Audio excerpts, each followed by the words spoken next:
I used to envy F1 racing drivers. They always seem so relaxed. They get to drive super fast cars as a job, and in their spare time they seem to be having great fun on luxury yachts all around the world. But after playing F1 2018 for a few days, I am not so sure anymore. F1 2018 felt like a job to play for me. For the F1 enthusiasts among us, it may be the best thing ever.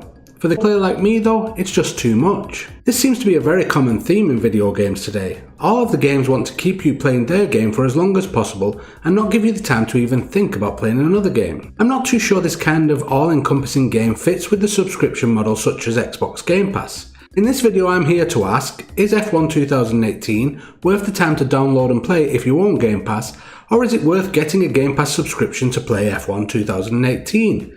And on both accounts I feel the answer is no. I asked around a few of my friends that are subscribed to Game Pass and the majority of them have the same opinion that I do. Game Pass is a great service that allows you to try out games that you were not hyped enough to buy at full price on the release day.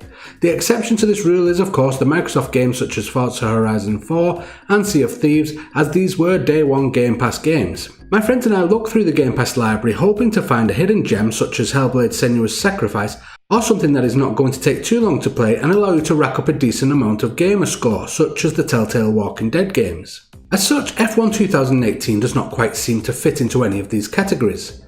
The game is laborious. There is so many things you need to do and monitor during each race week. At the start of the racing week, it's really meant to be a weekend, but it takes all week to get to the actual racing. You first need to participate in 3 practice sessions. 3!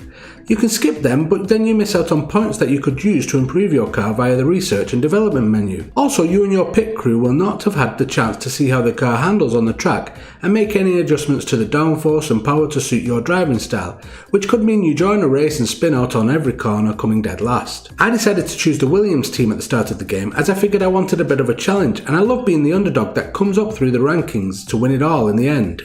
The feel-good movie style hero, you know the kind. This was probably a mistake, as I feel the game hampers you too much to be fun when you do this. Again, unless you're an enthusiast that expects the Williams car to be a bit rubbish and to have to spend hundreds of hours running season after season to get it up to spec and to start winning races on a regular basis. On top of this, the research and development portion of the game is basically a random number generator. You have to participate in practice sessions, qualifying and races to earn points to put into research and development, and at first you may feel good about the choices you have made.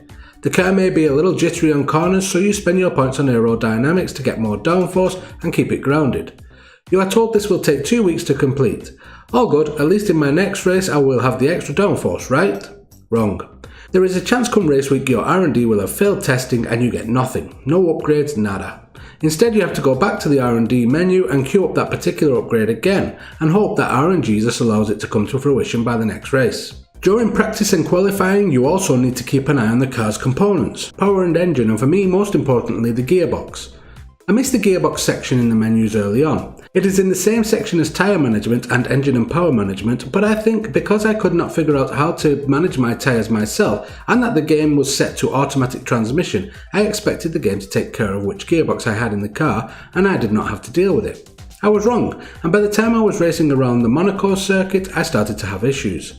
I had the pit crew telling me to ease off on gear changes over the radio. This was not possible as I was set to automatic gear changes and this was Monaco.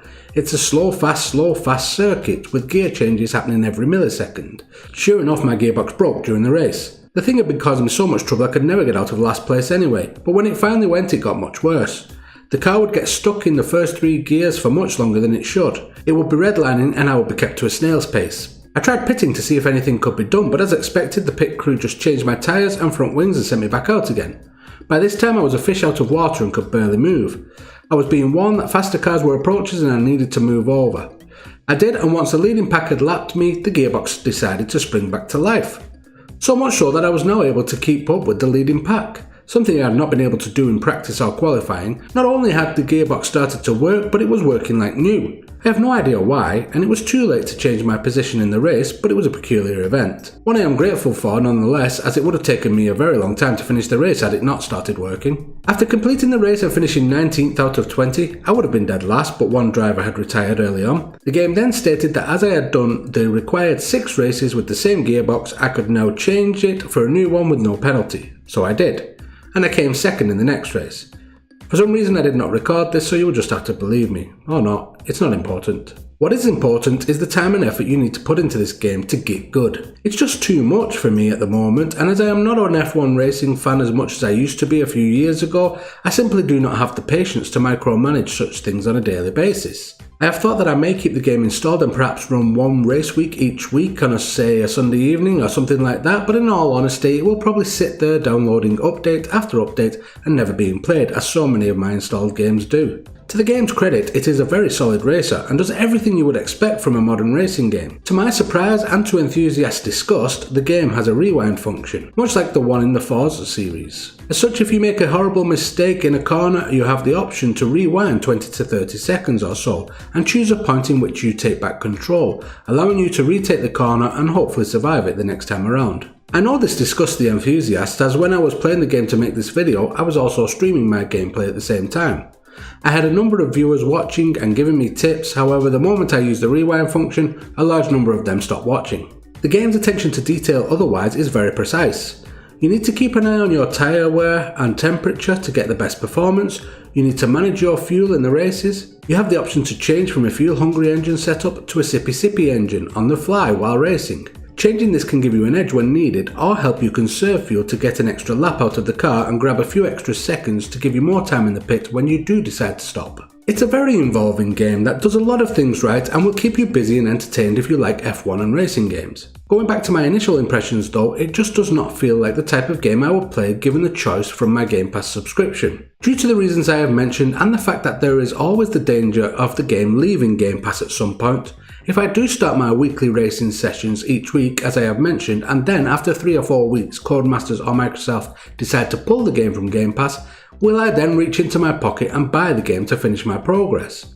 Right now the answer that springs to mind is no. I will just forget about it and move on. The fear of this happening is also what will prevent me from putting too much time and effort into the game, so for me the whole endeavour has been a waste of my time. Time that is finite and that I will never get back. So while the game is a good game and does use the F1 license to its full potential, it's just not for me and in my mind does not suit the Game Pass subscription model. Therefore, Games Done Wrongish gives this game a Game Pass or Play review score of 6 out of 10. You have to really be an F1 fan to use up your Game Pass subscription time playing this game. Do you agree or disagree? Let me know in the comments below and I will see you next time. If you like this video, please consider watching another. 2 suggestions will be on screen now. Also, if you have not subscribed already, please do so by clicking the icon in the middle of this screen.